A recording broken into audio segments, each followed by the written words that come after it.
The history of Sparta begins long before its name evoked echoes of iron discipline and an almost mythical aura.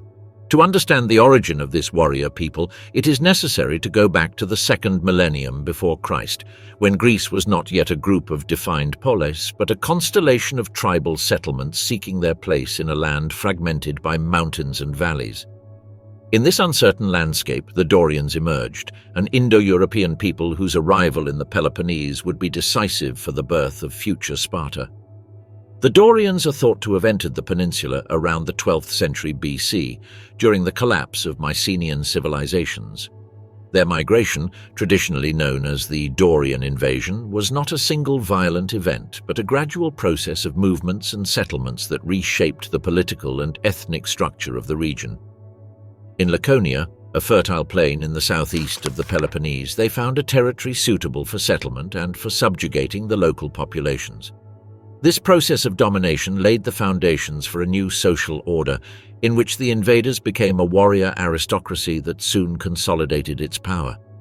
The original Dorian settlement in Laconia was not initially organized as a unified city. In fact, they were four main villages called Pitane, Messoa, Limnae, and Cynosura, located on the banks of the Eurotas River. Over time, these communities merged politically in a process known by the ancients as synoecism, the union of houses or villages.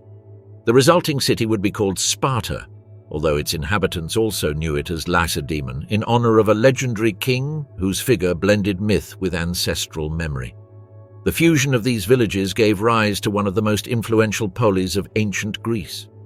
The new Spartan state not only inherited the warrior traditions of the Dorians, but elevated them to an unprecedented level of organization and discipline.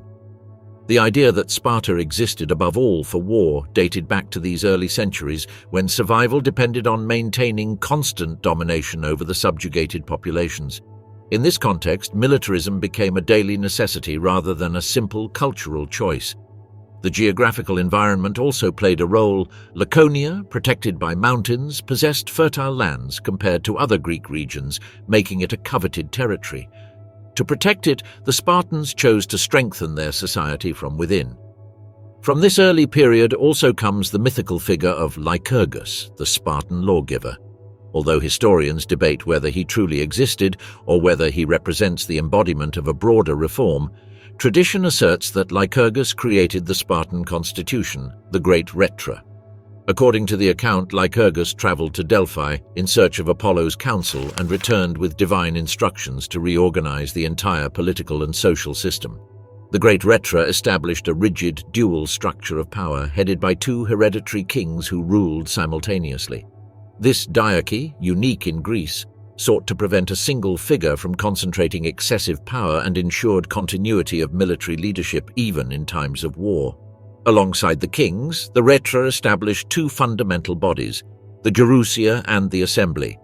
The Gerousia, a council of elders made up of 28 gerontes over 60 years old, plus the two kings, served as the main deliberative and judicial authority. Its role was to guide the polis with experience, prudence, and the interpretation of traditional laws. The Assembly, on the other hand, consisted of all male citizens of full rights who could approve or reject proposals, though without debating them. Thus, Sparta combined aristocratic, monarchical, and democratic elements in a unique system whose purpose was not to promote individual freedom, but to preserve the cohesion of the state. Spartan society was structured from its origin to sustain a model of permanent warfare. The Spartiates, full-fledged citizens, formed the warrior elite. Their status depended strictly on their ability to maintain a lifestyle entirely dedicated to military preparation. To ensure that these citizens could train without worrying about agricultural labor, the Dorians subjugated the local population and transformed them into helots, state slaves who worked the land and delivered part of their production to their Spartan masters. This servile base was essential for the development of future Spartan society, allowing citizens to devote themselves exclusively to becoming soldiers. The tension between masters and helots shaped Sparta's destiny from its origins. The subjugated communities did not accept their condition passively, and their constant resistance forced the Spartans to perfect a strict surveillance system. This permanent state of alert further fueled the military ethos. Sparta was compelled not only to train warriors, but to build a culture that justified and reinforced the supremacy of the dominant group. Iron discipline, austerity and obedience became essential values transmitted from childhood, and that, over time, defined Spartan identity in contrast to the rest of Greece. The 8th century BC was decisive. During this period, Sparta launched a series of campaigns to expand its territory through the conquest of Messenia, a fertile region to the west. The Messenian War, which lasted for decades, transformed the Messenians into new helots and instantly doubled Sparta's productive base.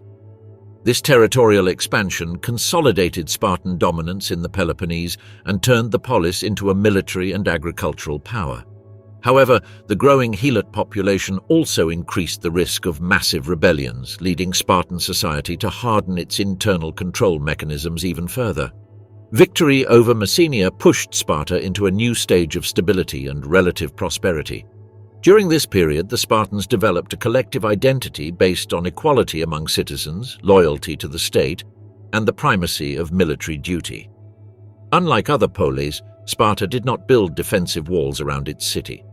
The traditional argument was that the walls of Sparta were its men, an idea that revealed their profound confidence in hoplite training and in the discipline of the citizen army. Over time, this philosophy became a symbol of Spartan pride, crystallizing into their image as a human fortress rather than an architectural one. As Spartan power grew, so did its political influence in Greece. By the end of the 7th century BC, Sparta led the Peloponnesian League, a military alliance that included several southern Greek cities and secured Spartan leadership in foreign affairs. The education of the warrior, agoge. The Spartan educational system, known as the agoge, was one of the most rigorous and feared institutions of the ancient world. Its purpose was not to produce citizens educated in the arts, philosophy, or rhetoric, as in Athens, but to forge relentless warriors, resilient, obedient, and absolutely devoted to the state. From its origins, this system defined what it meant to be Spartan, not an individual, but a collective instrument prepared for war and for the survival of the polis. Through the agoge, Sparta shaped its children from birth, ensuring that only the strongest, most disciplined, and most capable reached adulthood. A Spartan's life began under public scrutiny. At birth, each child was presented before a council of elders who evaluated their health and robustness. If the baby showed signs of weakness or deformity, the state considered that they would not be useful to the militarized society. In such cases, according to tradition recorded by authors like Plutarch, the child was abandoned on Mount Taygetus. The exact practice is debated by modern historians, but its presence in Spartan collective memory reveals a clear message. Survival depended on ruthless selection, and weakness had no place in the community. Children who passed this first test remained with their mothers during their early years, but even this stage was marked by physical and emotional preparation oriented toward discipline. Spartan mothers, famed for their strength of character, were the first to instill austerity and endurance of pain. Their goal was not to raise affectionate children, but future hoplites. Breastfeeding was prolonged, and the diet was kept simple, avoiding any form of indulgence. From the Spartan viewpoint, a child who was too pampered would become an adult useless on the battlefield. At 7 years old, the true agoge began. At that moment, the children were removed from their homes to enter the state educational system.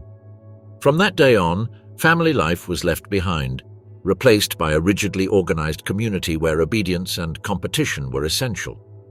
The young Spartans were divided into age groups and assigned to a paidonomos, a supervisor responsible for enforcing absolute discipline.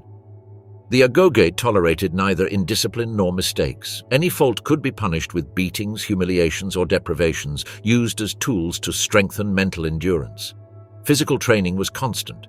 The children ran, wrestled, jumped, and exercised from dawn to dusk. Skill in hand-to-hand combat and fencing with wooden weapons was considered essential. The goal was for the child to learn to endure pain, control fear, and develop exceptional physical strength. The Spartans believed that the body was the warrior's first instrument and that its perfection had to be achieved from childhood. Exercises were often performed barefoot, nearly naked, and without protection, to harden the skin and strengthen the spirit, but the agoge did not focus solely on the physical aspect. It also sought to train cunning and the ability to survive in extreme conditions. The youths were intentionally subjected to tests of hunger and cold. They were given insufficient rations, forcing them to find ways to supplement them. However, stealing was not the problem. Being caught was. If a child stole food and escaped undetected, they demonstrated cleverness and skill. If caught, they received severe punishment, not for the act of stealing itself, but for failing to do it successfully. This unusual approach showed that the agoge sought individuals who were not only strong but also crafty and capable of adapting to adverse situations. One of the most feared aspects of the training was the rite at the altar of Artemis Orthia. During an annual festival, young Spartans had to endure public whipping while attempting to approach the goddess's altar. This ritual, known as diamastigosis, was a brutal spectacle where participants sought to prove their ability to withstand pain without uttering a single cry. The purpose was to teach them that endurance of suffering was an honor, and that courage was measured by the ability to control both body and mind. Some youths died during the ritual, but those who survived strengthened their prestige in the community. The educational process also included moral and patriotic formation. The youths learned Spartan poetry and sang warrior hymns that exalted sacrifice for the homeland. Although Spartan intellectual education was not comparable to that of other Greek polis, Spartans developed basic rhetorical skills to fulfill military and political functions within the limits imposed by the state. The emphasis was not on critical thinking but on absolute loyalty and respect for ancestral laws. As the youths grew older, competition among them intensified. The agoge promoted a natural hierarchy based on skill, courage, and discipline. The most outstanding became leaders of their groups and received additional responsibilities. This structure fostered military meritocracy, ensuring that only the best occupied command positions in the future hoplite army. From adolescence, the youths participated in war simulations, nocturnal attacks, and endurance tests that recreated real combat conditions. One of the most enigmatic and violent systems within the agoge was the krypteia. This ritual, reserved for the most promising youths, consisted of sending them to live for a time in the fields of Laconia, armed only with a knife. Their mission was to monitor the helots and, in some cases, eliminate them to instill fear and prevent rebellions. Although its exact nature is still debated by historians, what is certain is that the krypteia reinforced the bond between the young Spartan and the state, forcing him to act as an instrument of control and repression. This extreme rite sought to complete the transformation of the adolescent into a disciplined and ruthless warrior. At the age of 20, a young Spartan completed the agoge and attained the status of hegemon. However, his life did not change immediately. He had to join one of the syssitia, the common messes where citizens lived together and strengthened camaraderie. Acceptance into a syssitium was essential to maintain full citizenship. There, the youths continued training and serving in the army, perfecting their skills and waiting for the moment to enter combat. Although the formal agoge ended, Spartan training never ceased. Every citizen had to remain ready for war until the age of 60. Spartan social structure. Spartan society, perhaps more than any other in the Greek world, was a meticulously organized system designed to sustain a single objective, the military supremacy of the state. From its origins, Sparta understood that to maintain its dominant position in the Peloponnese, it had to control a subjugated population that vastly outnumbered it. This strategic necessity shaped a rigid, austere, and hierarchical social structure in which each group fulfilled a specific role in preserving order and stability. Far from being a fluid or flexible system, Spartan society became a complex machine designed to function without flaw and ensure the power of the warrior elite. At the top of this order were the Spartiates, also called homoioi, the equals. This group represented the full citizens, men born in Sparta, sons of Spartan parents, trained under the agoge and capable of fulfilling military obligations. Being a Spartiate was not merely a title, it implied absolute commitment to the state and the renunciation of any occupation other than war. The Spartiates lived exclusively for training, combat, and the administration of political power. Their number, however, was small and progressively declined over the centuries due to wars, loss of citizenship, or economic inequalities. Contrary to what might be assumed, Spartan citizenship was not a guaranteed hereditary privilege. To maintain it, the Spartiate had to meet two requirements: complete the agoge and contribute the mandatory quota to the syssitia, the communal messes where all citizens shared meals.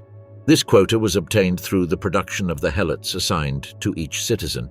If a Spartiate could not provide the required food, whether due to mismanagement or loss of land, he was expelled from the mess and lost his status. In this way, Spartan citizenship was sustained on a fragile economic foundation and depended entirely on servile labor. Beneath the Spartiates were the perioikoi, free inhabitants without citizen status. The perioikoi lived in autonomous communities around Sparta, especially in coastal and mountainous regions. Although they did not participate in Spartan politics nor had access to the agoge, they were indispensable to the state's economy. They were engaged in trade, metallurgy, craftsmanship, and the production of goods the Spartiates considered unworthy of performing. They crafted weapons, shields, armor, ships, and tools, providing an essential economic infrastructure that sustained military power. In times of war, the perioikoi formed support units and could fight as hoplites, although they never formed part of the elite Spartan phalanx. Unlike the Spartiates, the perioikoi could accumulate wealth, trade with other polis, and manage their internal affairs, as long as they did not conflict with Sparta's needs. Their relationship with the polis was a delicate balance, free but subordinate, necessary but monitored. Spartan authority ensured that the perioikoi never developed excessive power or autonomy, which could threaten the stability of the regime. At the base of the social structure were the helots, the large agricultural population subjugated by Sparta after its conquests, especially the Messenian Wars. The helots were not common slaves nor private property of citizens. They were serfs of the state. They were assigned to plots of land that they worked for the benefit of the Spartiates, and a portion of their production was taken from them as mandatory tribute. Their existence was marked by exploitation, control, and fear. The Spartans feared the helots as much as they needed them. Their numbers were so vastly superior to those of the Spartiates that any shift in order could trigger a devastating rebellion. To keep the helots subdued, Sparta developed a system of constant surveillance. It was common for each year, at the beginning of the new ephebia, the ephors to ritually declare war on the helots, thus authorizing young Spartans to eliminate them without religious or moral consequences. The crypteia, mentioned in the previous chapter, was one of the most extreme mechanisms for instilling terror. Selected youths roamed the fields at night to spy on, monitor, and sometimes kill helots who appeared too proud or rebellious. The objective was clear: to break any attempt at resistance. The stability of the state depended on this structural oppression. However, the helots were not merely passive victims. Known for their resilience, they maintained their traditions, language, and cultural identity despite Spartan domination.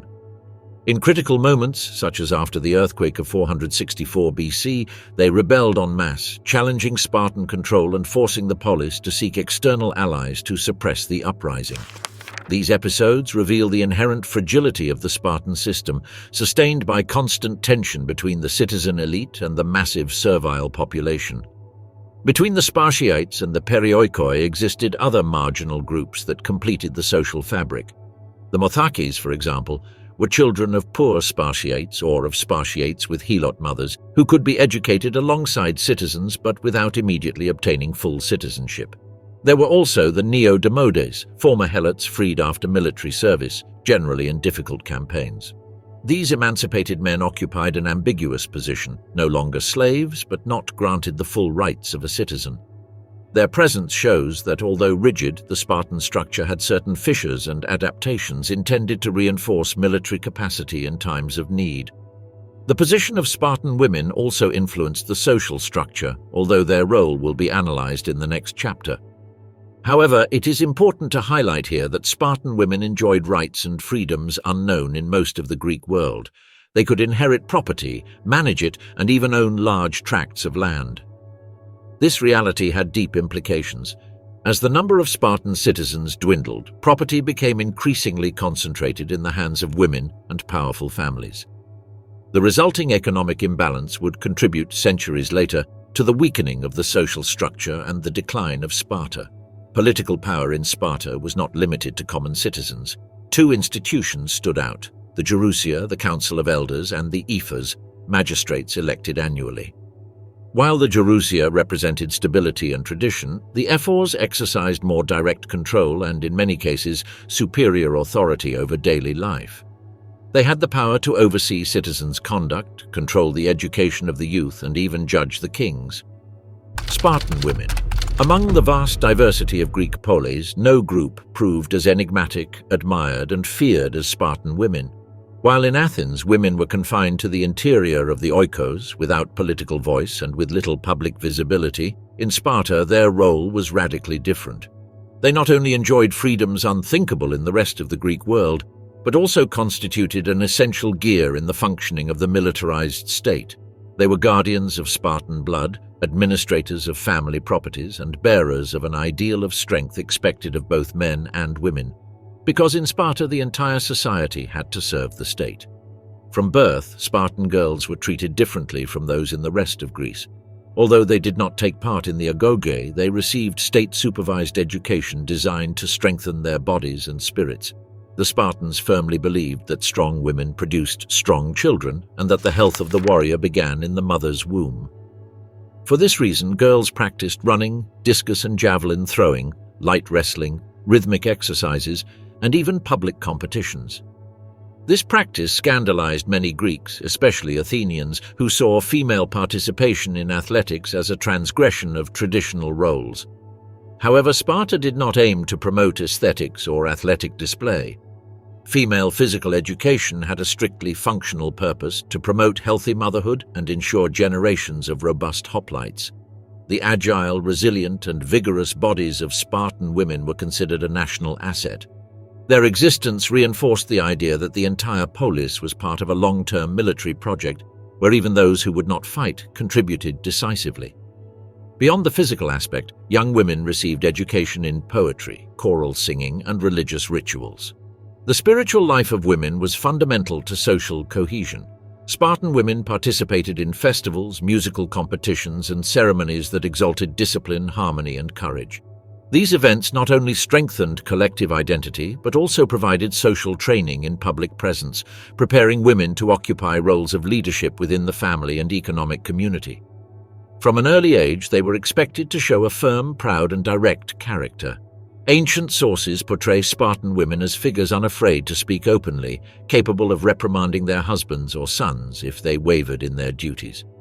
Tradition records numerous anecdotes in which mothers sent their sons off to war with the famous phrase, "Return with your shield or on it."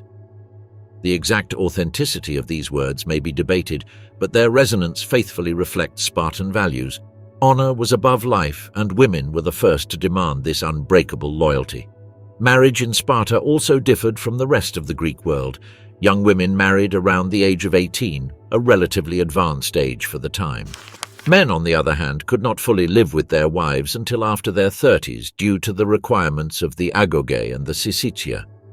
This created an unusual marital model in which emotional and domestic bonds were built slowly without the daily coexistence common in other polis. The purpose of marriage was again functional, to produce legitimate and healthy children. Romantic love held little relevance in this equation. Since male citizens spent most of their time in camps, training, or on military campaigns, the management of properties fell into the hands of women. Spartan women administered land, managed rations, supervised the helots assigned to family plots, and made economic decisions. This economic autonomy had no precedent in the Greek world. Over time, the ability to inherit and accumulate wealth led women to control a significant portion of the land in Laconia. By the 4th century BC, according to Aristotle, nearly 2/3 of the properties were in female hands. This concentration of wealth would have profound consequences for the Spartan social structure, which was already showing signs of fragility. In the religious sphere, women played a leading role. The main rituals associated with fertility, the protection of lineage, and community cohesion were carried out by women. Their presence in temples, festivals, and processions, far from marginal, was institutionalized. In these events, young women participated in choral choreographies that celebrated the strength and unity of the Spartan people. Dance and music became a way to reinforce collective values, from obedience to civic pride. Unlike other poleis where childbirth was a private domestic matter, in Sparta it was an event of state importance. Motherhood was not a secondary role but an act of service to the homeland. Women who bore multiple sons received public honors, for they increased the military reserve. This reinforced a view in which fertility was a political and strategic matter directly linked to the survival of the state. Spartan freedom also manifested itself in mobility and public presence. Women could move without restrictions, speak in front of men, and participate in community activities. This level of agency surprised and scandalized many contemporaries. Athens, considered the cultural center of Greece, viewed Spartan women as a transgressive, almost subversive model. For the Spartans, however, such freedom was indispensable. A society in which men lived almost permanently in military service required women capable of sustaining the economic, social, and emotional life of the polis. Spartan women did not wield spears or fight in the phalanx, but their influence was profound. They preserved domestic discipline, administered agricultural resources, upheld high standards of moral rigor, and transmitted the Spartan ethos to new generations. Male strength could not exist without the female structure that supported it. In Sparta, private and public life were intertwined, and women occupied a central role in both spaces. But this strength was not synonymous with political equality. Despite their economic and social power, women did not participate in assemblies or in governmental decision-making. The Battle of Thermopylae, 480 BC. The narrow pass of Thermopylae, a strip of land squeezed between mountains and the Gulf of Malis, was the stage for one of the most memorable clashes of antiquity. There, in the summer of 480 BC, a small Greek contingent, led by the Spartan king Leonidas I, faced the colossal army of the Persian king Xerxes. Although the battle was immortalized by the sacrifice of the 300 Spartans, its real significance was far deeper. It represented a confrontation between two conceptions of power, two political systems, and two worldviews. Thermopylae was not just a military feat, but a calculated act meant to delay the Persian invasion and send a message to all of Greece: resistance was possible. To understand the magnitude of this encounter, one must consider the context. In 490 BC, a first Persian invasion had been defeated at Marathon, where the Athenians achieved an unexpected victory. 10 years later, Xerxes, son of Darius I, launched a new offensive, this time on a colossal scale. He gathered an immense army. Ancient sources speak of hundreds of thousands, though modern historians estimate between 80,000 and 120,000 soldiers, accompanied by a vast fleet advancing along the coast. His goal was to subdue the Greek poleis once and for all, punish Athens, and consolidate Persian hegemony over the Aegean. Greece, politically fragmented, nevertheless understood the gravity of the threat. In the face of the Persian advance, several poleis formed a defensive alliance led by Sparta. Although Athens would provide most of the fleet, land command naturally fell to the Spartans, whose reputation as hoplites was unmatched. In a pan-Hellenic congress, it was decided that the land defense would take place at Thermopylae, a point where the width of the path barely allowed a few soldiers to stand abreast. There, Persia's numerical superiority would lose part of its advantage. However, an unexpected obstacle complicated the situation. Sparta was celebrating the Carneia, a religious festival during which military participation was restricted. The Spartans consulted the Oracle of Delphi, which, according to the chronicles, delivered an unsettling message. Either Sparta would lose its king or it would be destroyed.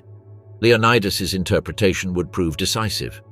The king chose to depart for Thermopylae with a small force of 300 hoplites, all fathers of sons, to ensure the continuity of their lineages. It was not a suicidal mission, but it was a risky action in which the Spartan presence would be both symbolic and strategic. They were joined by about 7,000 Greeks from various cities, including Thespians, Thebans, and Arcadians. When Leonidas's forces reached the pass, they began to fortify an old stone wall that blocked the road. It was an ideal position for defense. The Persians had to advance through a narrow corridor where their cavalry and archers had little room to maneuver. Leonidas organized his troops into compact phalanxes and waited. Tension rose when the first Persian vanguards appeared at the far end of the pass. Xerxes sent an envoy demanding surrender, but Leonidas responded with the famous phrase, "Molon lab," meaning, "come and take them," referring to his weapons. The first day of combat began with frontal Persian assaults. Xerxes sent the Medes and Cilicians believing the Greek defenses would collapse quickly. However, the hoplite phalanx, protected by large round shields and long spears, withstood every attack. The Spartans applied their characteristic discipline. They advanced and retreated in synchronized movements, confusing the attackers and creating an impenetrable wall of bronze. The Persians, accustomed to fighting in open spaces, found themselves trapped and vulnerable. Persian casualties mounted while the Greeks held a solid line. By late afternoon, Xerxes ordered an assault by his most prestigious unit, the Immortals, the Imperial Elite Guard. But even they could not break the Greek formation. The Spartans and their allies employed tactical maneuvers such as the feigned retreat, temporarily withdrawing to draw the enemy deeper into the pass before counterattacking with devastating ferocity. By the end of the first day, Persian morale was weakened. Xerxes, according to Herodotus, rose from his throne 3 times in frustration as he watched his army being repelled. The second day followed a similar pattern. The Persians launched successive waves, attempting to wear down the Greeks. Once again, the narrowness of the pass favored the defenders. The heavy armor, joint training, and discipline of the phalanx prevailed over the lighter Persian troops, who relied heavily on archers and cavalry. Leonidas rotated the allied units to ensure that none became exhausted, maintaining a defense as solid as on the first day. However, Greek fortune was about to change. A local inhabitant named Ephialtes came to Xerxes and revealed the existence of a hidden mountain path, the Anopeia, which allowed the Persians to bypass the pass and reach the Greek rear. Xerxes sent the Immortals along this route during the night. At dawn on the third day, a Greek scout confirmed the inevitable. The Persians had outflanked the position. Leonidas convened a quick council. Realizing the battle was lost, he chose to remain and delay the enemy advance as long as possible. He dismissed most of the Greek contingents, allowing them to withdraw and prepare new defensive lines. He and his 300 Spartans stayed, accompanied by about 700 Thespians who voluntarily chose to die with them, and by a group of Thebans whose behavior was controversial. The final defense was fierce.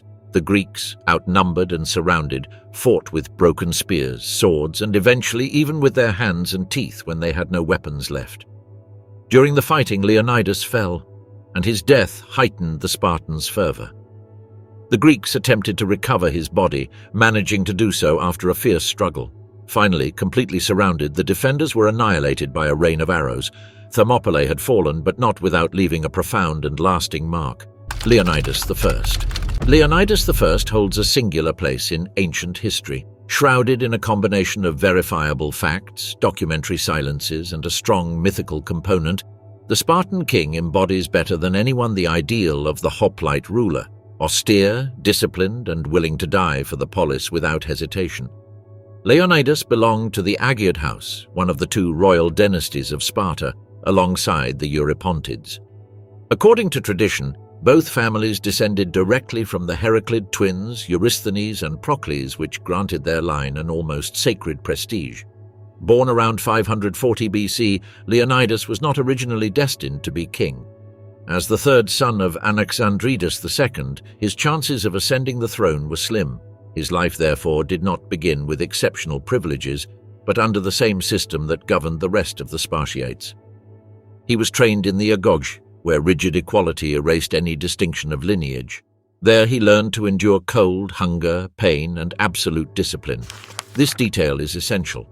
Leonidas was not shaped as a prince, but as a soldier. The agoge reserved no special treatment for the sons of kings. Everyone, even the descendants of Heracles, had to prove their worth. This training contributed to the fact that, when he finally ascended the throne, his authority was respected not only because of inheritance but because of experience and reputation. The Spartans valued leaders who did not demand effort from their men without having demonstrated it first in their own flesh. The deaths of his older brothers, Cleomenes I and Dorius, unexpectedly opened the path to power.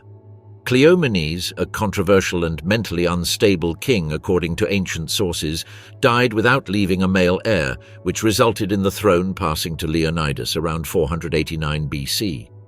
To consolidate his position, Leonidas married Gorgo, daughter of Cleomenes, a woman renowned for her intelligence and political capacity. Gorgo appears in several historical anecdotes where she is shown offering diplomatic advice and sharp commentary. Her union with Leonidas symbolized the continuity of the royal line and the internal support of the Spartan power factions. As king, Leonidas inherited a powerful Sparta, feared and respected, but also confronted with internal and external challenges. The Persian threat loomed over Greece with force.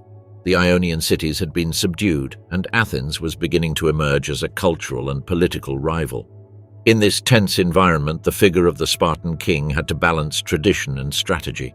Unlike other monarchies, the Lacedaemonian kingship was limited by the Gerousia and the Ephors, who strictly controlled every decision. The king commanded the army and performed religious functions, but always under institutional oversight. Ancient sources, especially Herodotus, highlight Leonidas as a sober, thoughtful ruler, aware of his responsibility in the face of a colossal enemy. His decision to march to Thermopylae with only 300 men was not an impulsive act, but the culmination of political and religious deliberations. Sparta could not violate its sacred festivals without risking the wrath of the gods, but it also could not abandon Greece to the Persian invasion. Leonidas resolved this paradox by assuming the burden of sacrifice himself and bringing with him a small, carefully selected group, men who already had sons, ensuring the continuity of their families. The march to Thermopylae represented a crucial moment for his leadership. Leonidas not only commanded a small army, he stood at the head of a diverse coalition composed of hoplites from various poleis. His charisma and authority must have played a decisive role in maintaining the cohesion of the contingent. The Greeks were facing the most powerful empire in the known world, and the figure of the Spartan king functioned as symbol and guide. His behavior in the days before the battle reflects leadership based on calm, discipline, and acceptance of fate. During the battle, Leonidas personally led the front line, fighting side by side with his men. In the Spartan phalanx, the king's presence was not ceremonial, it was a moral and tactical component. Herodotus recounts that in the most intense moments of combat, Leonidas placed himself in the most vulnerable part of the front to reinforce his men and contain any Persian attempt to break the formation. His figure acted as a catalyst for morale, reminding everyone that the king of Sparta did not order sacrifices, he shared them. The death of Leonidas on the third day was one of the decisive episodes of the battle. According to tradition, he fell during hand-to-hand combat as the Persians closed in. The struggle that followed was fierce. The Spartans made a desperate effort to recover his body, an action loaded with meaning. For the Greeks, allowing the enemy to capture or desecrate the body of a king was unthinkable. After several clashes, they succeeded in retrieving Leonidas, and his body became the final standard of resistance in those agonizing minutes. Xerxes, upon seeing the courage demonstrated by the Spartan king, ordered his corpse to be decapitated and the head placed on a stake. The gesture, unusual among the Persians, showed both frustration and tacit respect. Later, when the Greeks expelled the Persians from Greece, the body of Leonidas was recovered and taken to Sparta, where he was buried with extraordinary honors. His tomb, which became a place of pilgrimage, turned into a symbol of the Spartan civic ideal, to die for the freedom of the polis. The memory of Leonidas endured in Lacedaemonian culture. Each year, Sparta celebrated funeral honors in his name, with speeches, sacrifices, and athletic competitions. The Spartan Army. The Spartan army was, for centuries, the most respected and feared land force in Greece. Its reputation was not based on numbers, but on absolute discipline, tactical cohesion, and a way of understanding war that turned each hoplite into a conscious, functional component of a relentless military machine. The foundation of the Spartan army was the hoplite phalanx, a dense formation of heavy infantry in which each soldier protected the comrade to his left with his shield. In this structure, individual valor was secondary to collective trust. The Spartan hoplite knew that if he broke ranks, he endangered the entire unit. This deep understanding of interdependence was a direct result of the agoge, where children grew up understanding that their life did not belong entirely to them, but to the state and their fellow warriors. Each hoplite carried standard equipment that, over time, became a symbol of Spartan identity. The round bronze shield, the aspis, was its central element. Heavy and wide, it was meant to cover the soldier's own body and part of his comrades. Its surface was decorated with the famous lambda, the letter representing Laconia. Abandoning the shield, which protected the entire phalanx, was considered absolute dishonor, while losing a spear or a sword carried no moral significance. The spear, or doru, about 2.5 meters long, was the primary weapon. Made of sturdy wood with an iron point and a bronze counterweight at the rear, it allowed combat at a relative distance within the formation. When the spear broke, which was common in close combat, the hoplite resorted to his short sword called xiphos, ideal for hand-to-hand fighting. This weapon, austere and lethal in design, embodied the Spartan philosophy: simple, functional, and effective. The Corinthian helmet made of bronze covered the entire head, leaving only a small opening for the eyes and mouth. Although it could limit vision and hearing, it provided formidable protection. The armor was completed with a bronze or hardened linen cuirass, greaves to protect the legs, and a red cloak. This color was not accidental. It was said to conceal blood, reinforcing the idea of unbreakable endurance. The Spartan military formation was meticulously organized. The basic unit was the enomotia, composed of about 32 men. Several enomotiae formed a pentakostia, and several pentakostii formed a lochos. In the time of Leonidas, the full Spartan army, including perioikoi and allies, could mobilize thousands of hoplites, although the number of Spartiates rarely exceeded 8,000. At Thermopylae, only a small fraction represented the citizen elite. However, even in small groups, their impact was disproportionate compared to other land forces. Discipline was the element that set the Spartans apart from the rest of Greece.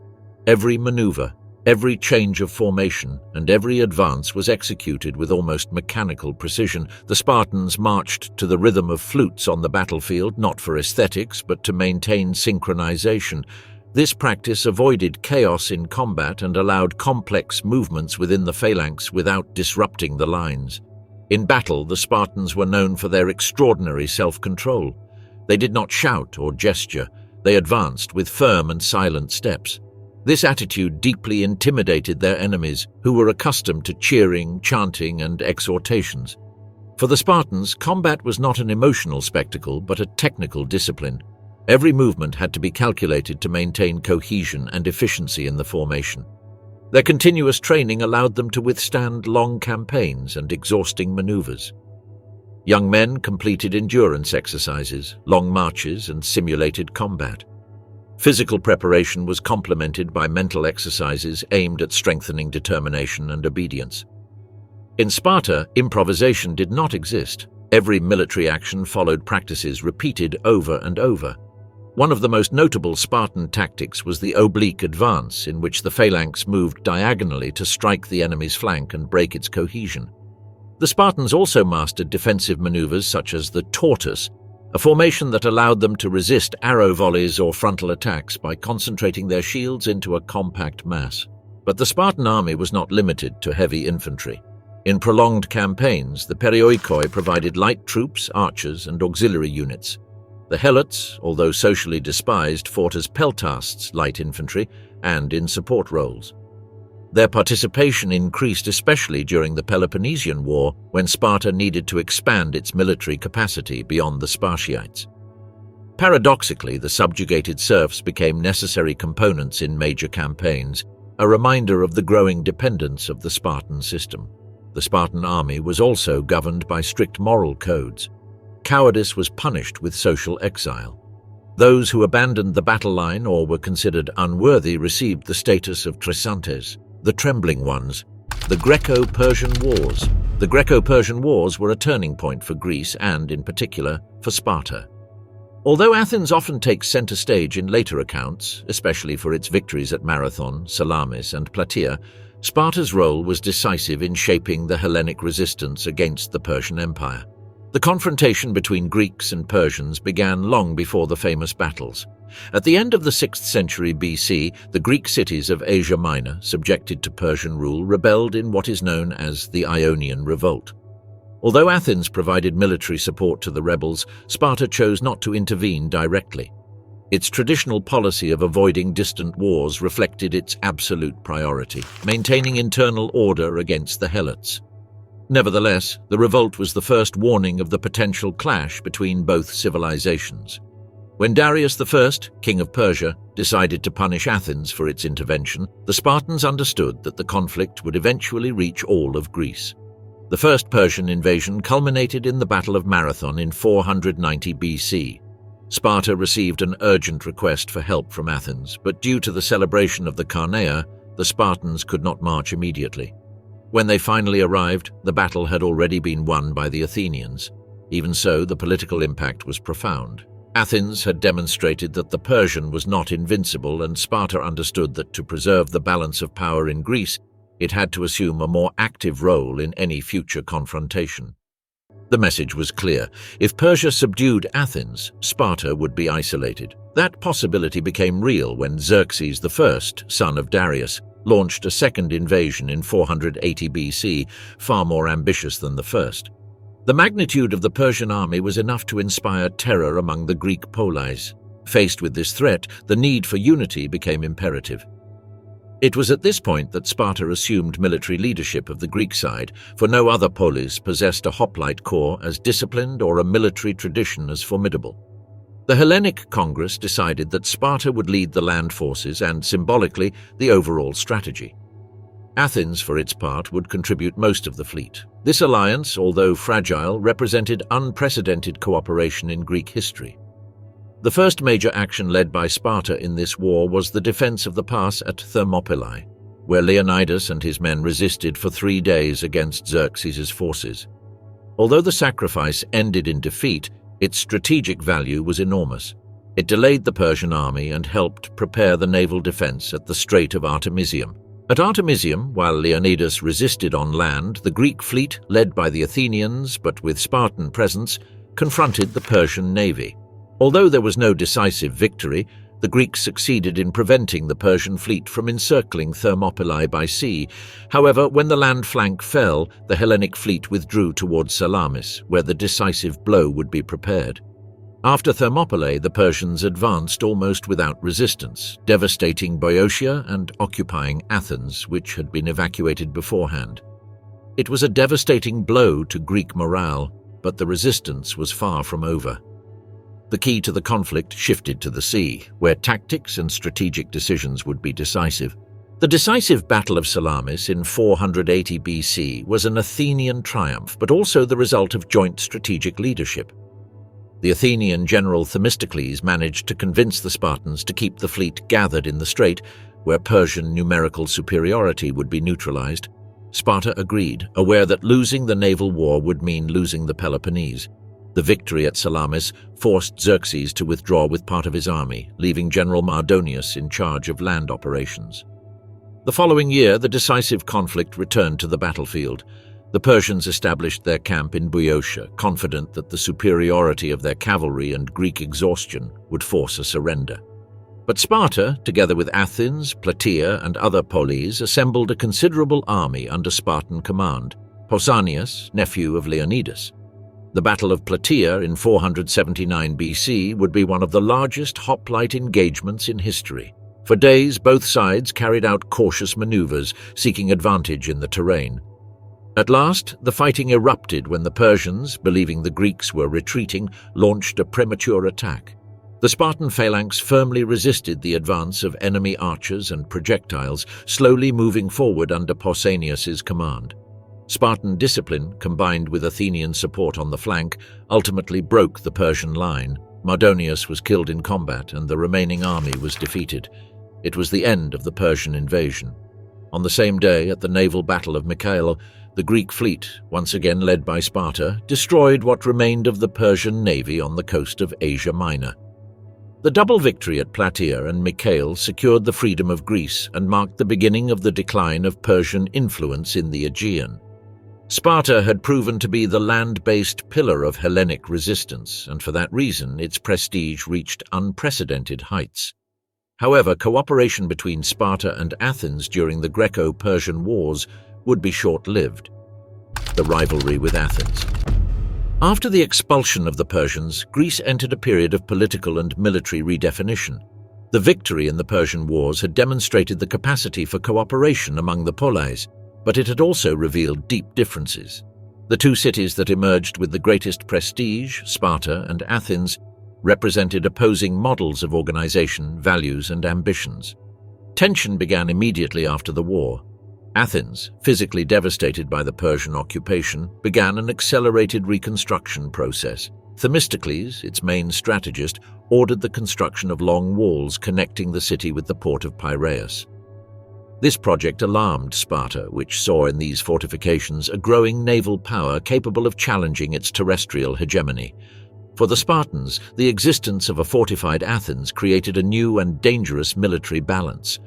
Athens, for its part, used the Delian League, an alliance originally created to continue the offensive against Persia, as a tool to expand its influence. Although Sparta had chosen to withdraw from the conflict in Asia Minor, considering that the Persians no longer represented an immediate threat, the Athenians decided to keep the offensive alive. Under their leadership, the League gradually evolved into a maritime empire. Member poleis contributed ships or monetary tributes administered by Athens, which used these resources to build an unprecedented naval force in Greek history. This maritime growth contrasted sharply with Sparta's conservative structure. While Athens became a power of commerce, culture, architecture, and democracy, Sparta maintained its rigid social system based on the helot peasantry and hoplite supremacy. Both poleis saw in the other's model a threat to their own internal stability. For Sparta, Athenian democracy promoted freedom and citizen participation, values contrary to its strict discipline. For Athens, Spartan militarism represented a form of Hellenic barbarism that needed to be controlled. The first episode of open tension was the Pausanias crisis. Pausanias, the Spartan general victorious at Plataea, was accused of treason for allegedly conspiring with the Persians. Athens used this scandal to consolidate its role as leader of the Delian League, while Sparta was forced to withdraw. Spartan terrestrial leadership remained intact, but the moral authority it had held during the Persian Wars began to fade. Throughout the 5th century BC, several incidents increased the tension. One of the most significant was the rebellion of Thasos, where Athens intervened quickly to suppress the insurgents. Sparta attempted to support the rebels, but a devastating earthquake in Laconia in 464 BC changed the course of events. The quake destroyed entire villages and killed thousands of Spartans, giving the helots the opportunity to revolt en masse. Faced with this internal crisis, Sparta requested help from other poleis, including Athens.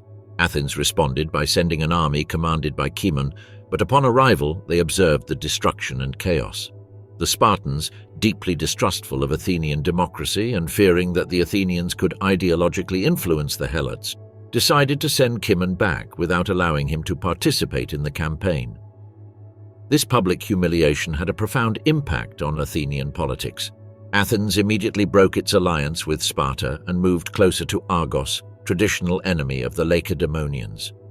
The resentment between the two cities increased irreversibly. Meanwhile, Athens continued to expand its maritime empire and reinforce its economic power.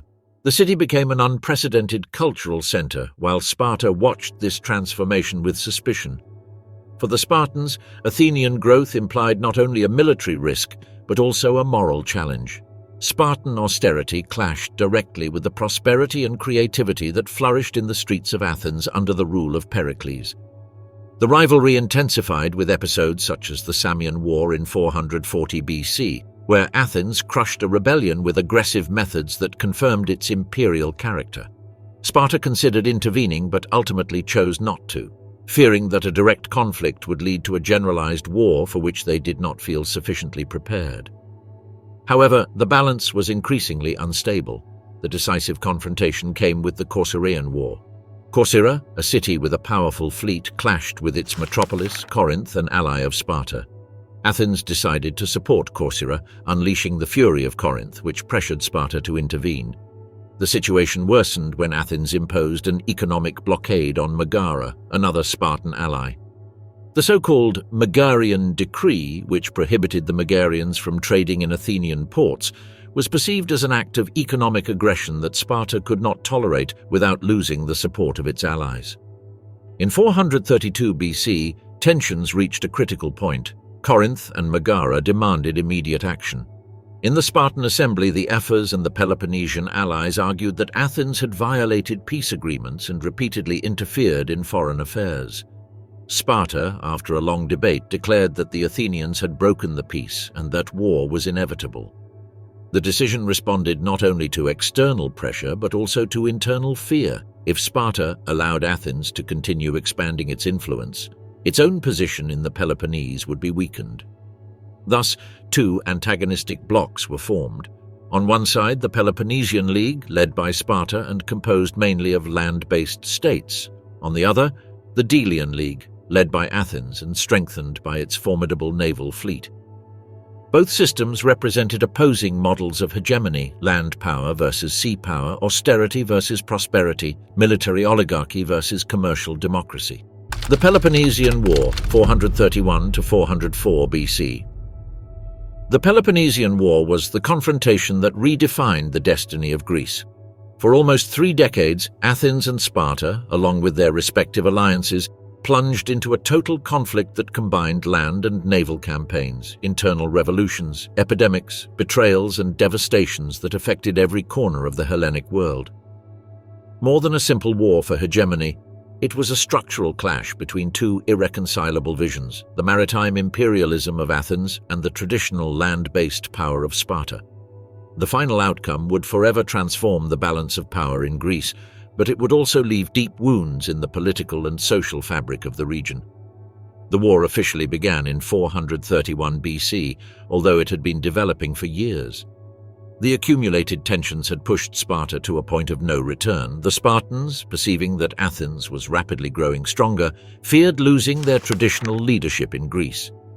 The deliberations among the Ephors, the Gerousia, and the allies concluded that war was necessary to stop Athenian expansion before it became irresistible. Athens, under the leadership of Pericles, trusted in its naval power and in the security offered by its long walls, designed to withstand prolonged sieges.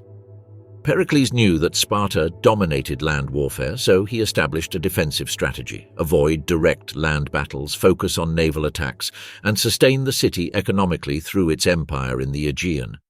Sparta, on the other hand, planned to invade Attica annually to devastate fields and force Athens to fight. Thus began the Archidamian War, named after the Spartan king Archidamus II, who led the first campaigns. The Spartans repeatedly invaded Attica, burning crops and villages, while the Athenians took refuge within the walls. The strategy worked initially but had unpredictable consequences. The concentration of population inside Athens favored the spread of a terrible epidemic which in 430 BC decimated more than a third of the population, including Pericles himself. The epidemic weakened Athenian morale and created internal political tensions, but it did not break their resistance. Meanwhile, the Athenian fleet attacked Spartan positions in the Peloponnese, burned coastal areas, and maintained economic pressure on Sparta's allies. Thus developed a war of attrition in which neither side achieved a decisive victory. The earthquake of the previous decade and the Helot rebellion had left a permanent mark on Spartan political psychology. During the early campaigns of the war, Sparta acted cautiously to avoid new uprisings. A significant force of hoplites had to remain in Laconia to watch over the helots, which limited Sparta's offensive potential. However, this situation began to reverse when Sparta gained new allies and refined its tactics throughout the conflict. An unexpected event altered the balance in 425 BC. The Athenian general Demosthenes fortified the Bay of Pylos in Laconian territory, forcing Sparta to act immediately. During the ensuing battle, a contingent of Spartan hoplites became trapped on the island of Sphacteria. Athens managed to surround them, and after intense fighting, forced their surrender. The surprising fact was that more than 100 Spartiates surrendered alive. For a society that considered fighting to the death the ideal of citizenship, the capture of these men was a public disgrace. Athens used the prisoners as hostages, forcing Sparta to moderate its invasions of Attica for several years. In 421 BC, exhausted by the war of attrition, both poleis agreed to the Peace of Nicias, a treaty intended to restore the borders and alliances prior to the war. However, the peace was fragile. Powerful allies such as Corinth and Argos refused to accept it. Distrust persisted and minor clashes continued. The balance broke definitively with the bold but disastrous Athenian decision to launch a major offensive towards Sicily. In 415 BC, Athens undertook the Sicilian expedition, a monumental campaign aimed at conquering Syracuse, the most powerful polis of the Greek West. The Athenian fleet, initially led by Alcibiades, was the largest deployed up to that time. However, the campaign soon turned into a disaster. Alcibiades was accused of sacrilege and fled, leaving Nicias, a much more conservative general, in command. Syracuse, later supported by Sparta, resisted the invasion. The Spartan Gylippus, sent to reinforce the defense, reorganized the Syracusans and reversed the strategic situation. In 413 BC, the Athenian army was completely annihilated and its fleet destroyed. It was an irreparable loss in men, ships, and morale. After the disaster in Sicily, Sparta intensified its offensive. With the help of Alcibiades, who now acted as a Spartan advisor, the Lacedaemonians occupied Decelia, a strategic position in Attica that allowed them to completely control the region and cut off Athenian supply routes. This phase is known as the Decelean War. Added to this was the intervention of the Persian Empire, which began financing the reconstruction of the Spartan fleet in exchange for influence over the Ionian cities. With Persian resources and capable commanders such as Lysander, Sparta finally developed a naval force capable of challenging Athenian dominance at sea. In 405 BC, the Spartan fleet, under the command of Lysander, achieved a decisive victory at the Battle of Aegospotami, where it destroyed almost the entire Athenian fleet. Athens was isolated and unable to resist a prolonged blockade. The following year, starving and weakened, Athens surrendered. Its walls were torn down to the sound of Spartan flutes, as a symbol of the restoration of traditional Greek order. Sparta emerged as the dominant power in Greece, but its victory was bitter. The war had devastated the economy, decimated the population, and exacerbated internal tensions. The Spartan system, rigid by nature, was not prepared to exercise imperial leadership. The triumph would paradoxically mark the beginning of its decline, the fall of Sparta. The victory in the Peloponnesian War made Sparta the dominant power in Greece, but its hegemony would last only briefly. The city that had resisted centuries of external pressures, endless wars, and internal threats began to crumble when it attempted to assume a role for which it was not prepared, that of an empire. For generations, Sparta had built its power on internal discipline, social rigidity, and hoplite supremacy. However, none of these strengths were suitable for managing distant territories, controlling unstable alliances, or competing with the tactical and political changes that defined the 4th century BC. Its fall was not a sudden event, but a slow and profound process, the result of poor decisions, geopolitical transformations, and the inability to adapt to a world that was changing faster than Sparta could withstand. After the surrender of Athens in 404 BC, Sparta imposed an oligarchic regime in the defeated city, known as the Government of the 30 Tyrants, under the direct influence of General Lysander. This policy marked the beginning of a series of authoritarian interventions that generated resentment throughout Greece. Sparta demanded tributes, placed garrisons in allied cities, and acted as supreme arbiter in the internal conflicts of other polis. This imperial behavior openly contrasted with its traditional ideology, which exalted self-sufficiency and simple living. Even within Sparta, tensions arose. Many citizens distrusted Lysander's growing power and his tendency to act independently from traditional institutions. The first serious sign of fracture appeared when Athens itself, unable to tolerate the oppression of the 30, rebelled. In 403 BC, the Democrat Thrasybulus led a revolt that restored Athenian democracy. What was surprising was that Sparta allowed this restoration after an intense internal debate. King Pausanias, fearing that Lysander would gain too much power, intervened in favor of the Democrats. This episode reflected a deep division within the ruling elite, with two opposing visions of Sparta's role in Greece. Added to this was a structural problem that would become critical: the decline in the number of Spartan citizens.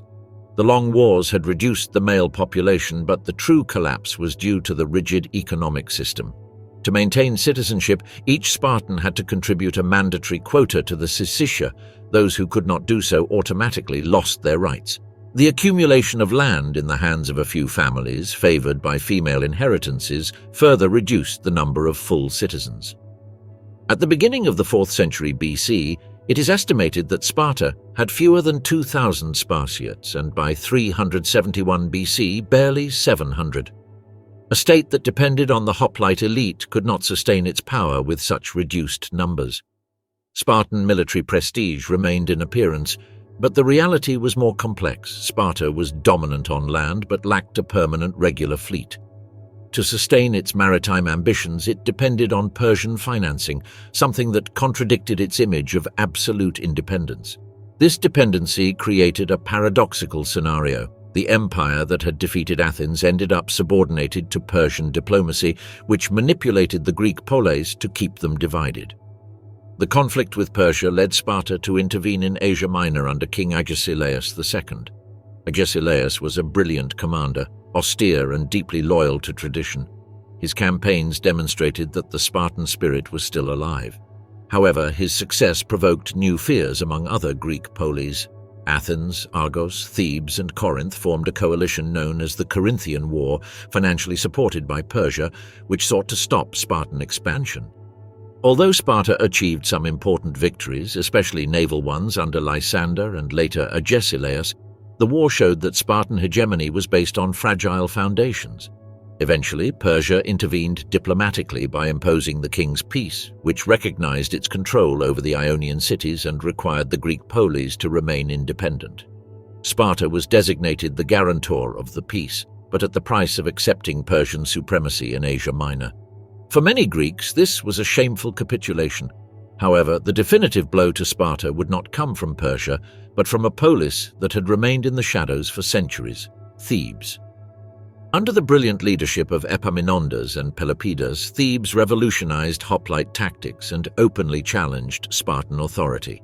Sparta responded by invading Boeotia several times, but its campaigns no longer had the effectiveness of earlier times. The reduced number of Spartiates made long wars impossible, and the rigidity of the social system made it difficult to recruit effective auxiliary troops. The decisive confrontation took place at Leuctra in 371 BC. There, Epaminondas employed an innovative tactic that would forever change military history: the oblique formation with the heavy block on the left flank, concentrating force against the point where the Spartan elite was positioned.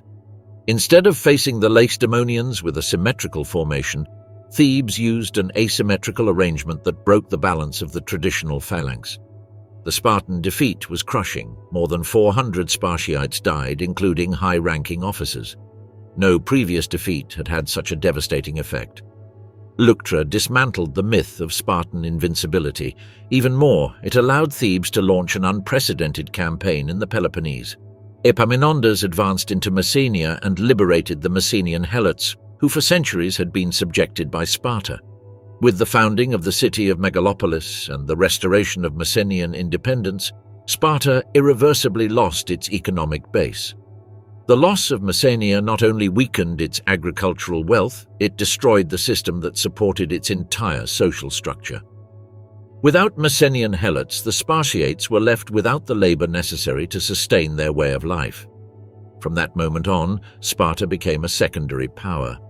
Although it maintained some military relevance in later conflicts, such as in the wars against Macedonia, it never regained its former influence. The rise of Philip II and Alexander the Great ultimately relegated it to the political periphery of the Hellenic world. The arrival of Roman rule sealed its fate as a city respected for its past but without real prominence. Everyday life in Sparta was marked by a profound duality: austerity and discipline on the individual level, but cohesion and ritual in the communal sphere. Despite its reputation as an exclusively military society, Spartan daily life included activities, ceremonies, and customs that sustained the social structure. Sparta was not just an army, it was a way of life carefully designed to perpetuate a collective ideal in which every person, man, woman, elder, or child, occupied a defined place and contributed to the stability of the state. The most well-known aspect of Spartan life, and perhaps the one that most impacts modern observers, was material austerity. The Spartans despised luxury and believed that excessive wealth corrupted character. Households, even those of prestigious families, were simple. There were no palaces or lavish temples like those in Athens. Houses were built with basic materials and decoration was kept to a minimum. Clothing was functional, generally made of wool, and any form of adornment was avoided. This simplicity was not due to poverty, but to an ideological choice. Life had to focus on virtue and duty, not accumulation. The Spartan food system reflected the same philosophy. Meals were held in the syssitia, communal dining halls where citizens shared simple foods: bread, cheese, figs, diluted wine, and the infamous black broth, a mixture of pig's blood, vinegar, and salt. Although foreigners found it repugnant, the Spartans viewed it as a symbol of strength. Eating together was an obligation and a ritual that reinforced equality among citizens. Male domestic life was practically non-existent. Spartiates often slept in barracks until adulthood, which reinforced the idea that family was secondary to the state. Women, on the other hand, lived daily lives marked by economic autonomy and domestic responsibility. They managed family properties, supervised the helots assigned to the land, and were responsible for early childhood education until the age of 7. Accounts describe Spartan women as imposing figures, possessing a firm personality and a sense of honor comparable to that of men. Their daily routines included regular physical activity, participation in religious rituals, and presence in public life. Although they had no political rights, their social influence was considerable. The helots, the majority of the population, lived a very different reality. They worked the land, cultivated grains, olives, and grapes, and delivered a significant portion of their production to the citizens. Their lives were marked by constant surveillance and ritual humiliations meant to remind them of their subordination. Despite this, they maintained their own cultural traditions and a religious life that, although subordinated to Spartan worship, preserved identity. Their existence reflected the fundamental contrast of the Spartan system: a warrior elite sustained by a servile population living in a state of permanent tension. Labor activities in Sparta fell mainly to the perioikoi and the helots. The perioikoi, free inhabitants without political rights, formed a crucial part of the economy. They were artisans, merchants, fishermen, and metalworkers. They produced weapons, armor, ships, and everyday objects needed by the citizens. A perioikos' daily life could include commercial travel, work in workshops, or tasks related to fishing and transportation. Although subordinate to Sparta, they enjoyed more freedom than the helots and could accumulate wealth. Religion permeated every aspect of daily life. The Spartans were deeply devout and performed numerous rituals in honor of gods such as Artemis Orthia, Apollo, Athena, and Zeus. Religious festivals such as the Carneia or the Gymnopediae were not only spiritual celebrations, they also served political, military, and communal functions. During the Carneia, for instance, it was forbidden to declare war or undertake campaigns, emphasizing the importance of balance between the sacred and the military. The Gymnopediae celebrated physical prowess through dances, songs, and competitions involving both young people and adults. Childhood life also included frequent rituals. Before entering the agoge, children participated in small festivals and competitions that introduced them to Spartan social life. The relationship between generations was strict. Elders held moral authority and participated actively in communal decisions. The Gerousia, for example, consisted of men over 60 whose daily life no longer included military training, but did include political and judicial responsibilities. Entertainment was limited but not non-existent. Music, choral poetry, and athletic competitions were fundamental aspects of daily life.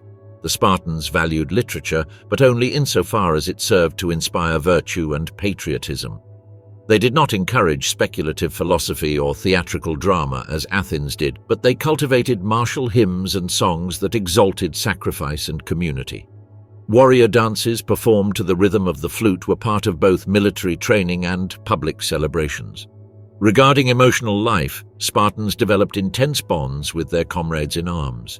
Joint education from the age of 7 fostered camaraderie that lasted a lifetime. The family, although present, was not the emotional core of society. The military community was the space where identities, friendships, and loyalties were forged. The absence of long marital cohabitation during youth reinforced this model. Nevertheless, family bonds had their place, especially from middle age onward when men could spend more time at home. Daily routines were designed to keep the entire society in a constant state of readiness. Training was regular, inspections were common, and internal vigilance, especially toward the helots, was a permanent obligation. Discipline was not only a military practice, it was lived through diet, public behavior, laconic speech, and a general attitude toward life. The Spartan ideal was self-restraint. Elders lived relatively peaceful but responsibility-laden lives. Many supervised religious rituals or participated in the education of the young, transmitting stories and values. Their experience was considered essential for the stability of the polis. In a society where glorious death in battle was idealized, reaching old age was seen as a sign of wisdom meant to be used to preserve the moral cohesion of the state. Everyday life in Sparta was a balance between institutional harshness and communal rituality. Despite its reputation for severity, there existed a deep sense of belonging that, for many, was more valuable than individual freedom. Spartan identity was constructed through shared practices, collective sacrifices, and a worldview in which the polis was the supreme unit of meaning.